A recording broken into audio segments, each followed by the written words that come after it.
देखिए, कोई ये कहे कि मैं मांसाहारी हूं या मैं शाकाहारी हूं, ये प्रश्न ही गलत है। ठीक है ना? प्रश्न ये नहीं है कि मांसाहार करना चाहिए या शाकाहार करना चाहिए। प्रश्न ये होना चाहिए, क्या भक्ष्य है, क्या अभक्ष्य है। भक्ष्य माने क्या हमारे लिए खाने योग्य है, क्या हमारे लिए खाने योग्य नहीं है।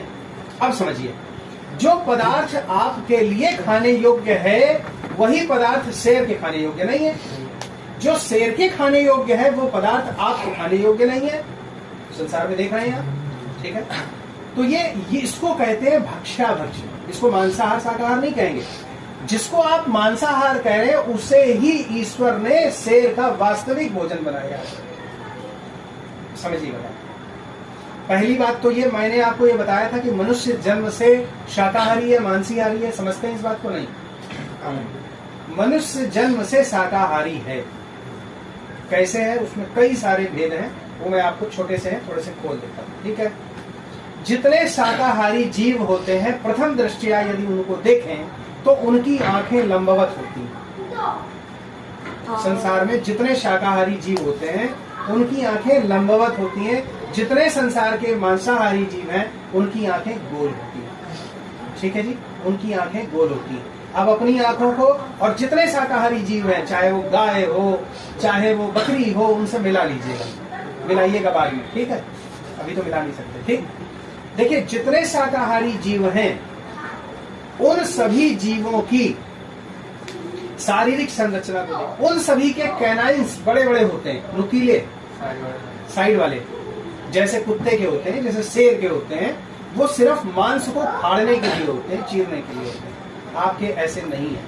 आप अपने दांतों को देख लीजिए, कैनाइन्स हैं परंतु वहां पर फाड़ने योग्य नहीं है। ठीक है ना? आप अपने देख लो, चाहे मेरे देख लो। ठीक। दूसरा, चलिए इसमें और आएंगे तो सब समझ में आ जाएगा। तीसरी बात, जो मांसाहारी होते हैं जन्म से लेकर मृत्यु पर्यंत मांसाहार ही करते हैं। दूसरा उसमें भेद है, वो किसी प्रोसेस्ड मीट का यूज नहीं करते। ठीक है ना?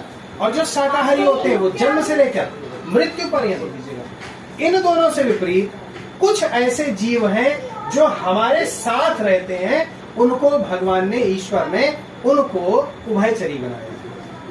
ठीक है ना? वो मांसाहार भी कर लेते हैं, शाकाहारी भी कर लेते हैं। ठीक है ना? परंतु वो मुख्यतः मांसाहारी है या शाकाहारी, वो उससे फिर भी उसको देख लेंगे तो पता चल जाएगा। ठीक है? मांसाहारी दो जीवों को, सिर्फ दो को एक कमरे में बंद रख दो और एक मांस का टुकड़ा डाल दो और दरवाजा बंद कर दो, रात को डाल दो, सुबह खोल दो, तो वो टुकड़ा तो वैसे ही मिलेगा, मगर वो दोनों स्वस्थ नहीं मिलेंगे। एक खाने जाएगा तो दूसरा उसे चीर फाड़ देगा। समझ रहे? दो शाकाहारी जीवों को, दो नहीं 10 को बंद कर दो एक साथ और घास डाल दो, वो थोड़ी थोड़ी खा करके सुबह सब पगड़ाते हुए मिलेंगे। ठीक है? जितने मांसाहारी जीव हैं उन सभी मांसाहारी जीवों के शरीरों से दुर्गंध आती है, और जितने शाकाहारी जीव हैं उन सभी के शरीर से दुर्गंध नहीं आती। विशेष प्रकार की दुर्गंध होती है, जैसी शेर में आती है, जैसी चीते में आती है, वो देखेंगे आप। जितने शाकाहारी जीव हैं वो सारे, उनका जो संतानोत्पत्ति के लिए जो मिलन होता है साधारण रूप से होता है। जितने मांसाहारी होते हैं वो युगल हो जाते हैं काफी देर के लिए, जो आप देखते हैं संसार में। ये भी एक भेद है। जितने सांसाहारी जीव हैं संसार में, शाकाहारी जीव हैं, वो सभी जीव मुंह को पानी में डालकर चूस कर पीते हैं, और जितने मांसाहारी जीव होते हैं वो सारे चट चट करके जीव से पानी पीते हैं। यदि गांव में रहे, गाय वाय को पानी पीते देखा होगा तो सब इस बात को समझ जाएंगे। जितने मांसाहारी जीव हैं उन सब की दृष्टि रात में देखने योग्य होती है, परंतु जिनकी शाकाहारी है उनकी दृष्टि रात में देखने योग्य। तो जो शाकाहारी है वो शाकाहारी जीव कभी भी मरता मर जाएगा, शाकाहार छोड़ मांसाहार नहीं खाएगा। जैसे गाय है, बकरी है, आप इनको मांसाहार डाल दो, ये मर जाएंगे तड़प के, लेकिन ये खाएंगे नहीं।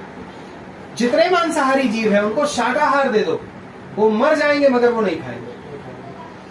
ठीक है? जंगल में घास तो बहुत होती है, फिर भी शेर को यदि मांस ना मिले तो मर जाता है। अब मनुष्य की लो, मनुष्य को ईश्वर ने ये ज्ञान प्रदत्त किया है कि तुमको मैं कुछ स्वभाव से नहीं दे रहा हूं, तुम्हारा स्वभाव तो शाकाहार है, परंतु तुम इस बुद्धि से चिंतन करो तुम्हें क्या खाना है।